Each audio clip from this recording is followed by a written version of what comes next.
may have reminded you in that lovely introduction, I've been hanging around poor people in poor communities for a long time, and I came to write this book with the title Econocide, Elimination of the Urban Poor, based on the experiences I had in communities like Over-the-Rhine and others around the city. When I was trying to make sense out of what was going on to the poor people that I really cared about, I came upon the work of the Polish Holocaust survivor Raphael Lemkin, who is a lawyer who escaped the Holocaust, came to this country, and it was he who developed the definition of the word genocide. Well, and finally it was what was made the theoretical body and the definitions of genocide were the Geneva Conventions of the United States. Finally signed on to. But anyway, the United Nations. In Raphael Lemkin's work, he defines genocide in terms of what happens to a collectivity of people, what happens to a group.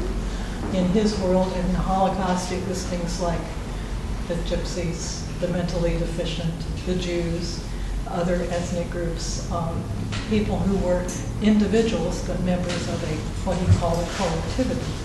And it just seemed that was so appropriate for what was happening to poor people. This was a collectivity of individuals, and that instead of genocide, it was econocide based on their poverty, their economic poverty of both persons and then as a group in communities. The value of his work for my purposes turned out to be his description of the run-up to the Holocaust, not the actual genocide of different populations, but in the run-up, he said the thing goes this way: a coordinated plan of actions aimed at destruction of the essential foundations of life of individuals as members of a group, disintegration of political and social institutions, undermining of economic existence, and destruction of personal security, health, and dignity of lives of individuals. My goodness, let's take a look at what's happening right here in River City, right here in Over-the-Rhine. And from that kind of approach, I came to the term economic others. And I define that as those who are in economic poverty, those who experience economic poverty either intermittently or intractably, and are at risk of removal from the community along with things like their housing and their social services. And from that, I then coined use the word econocide, and I define that as actions to remove economic others by policy actions of government and by privatization of socioeconomic political functions of the city, county, whatever governance, to the advantage of the business and corporate interests.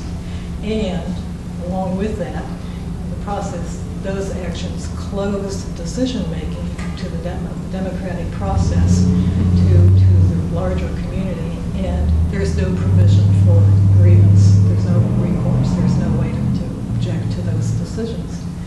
So with that kind of background, I'm thinking I turned to what had happened here, largely in Over-the-Rhine, but in Cincinnati in particular, and went back and began with the time when, in the mid-90s, when our council was passing ordinances like the Panhandler Ordinance, the Drug Exclusion Ordinance, the Solicitation Ordinance, those things that were geared to remove people from the community. None of them stood the court test, the judicial test, but they were on the books for a while, and they literally empowered the removal of those individuals, the members of my collectivity of economic others in particular, to be removed from the community. At the same time, we were experiencing the first little brushes of gentrification. Well, perhaps the second. I guess they'd already done it tried it on Main Street, but first little inklings of gentrification of Over-the-Rhine that was to herald major changes.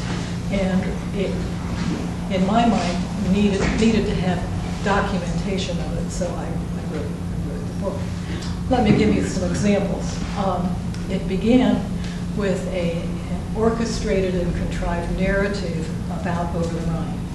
Terrible community, awful community. The hook to discuss it became, where are we going to put SCPA, the School for Creative and Performing Arts?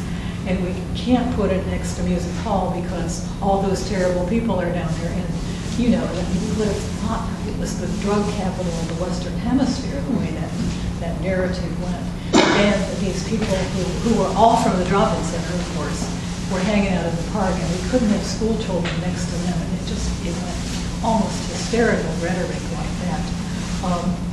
And it was both in the innuendo, but in some concocted perceived threat about what would happen to these school children if they had to come to school next to the park and the drop-in center, if we put the school in that location. Well, I think it's only 6 blocks to where the school was.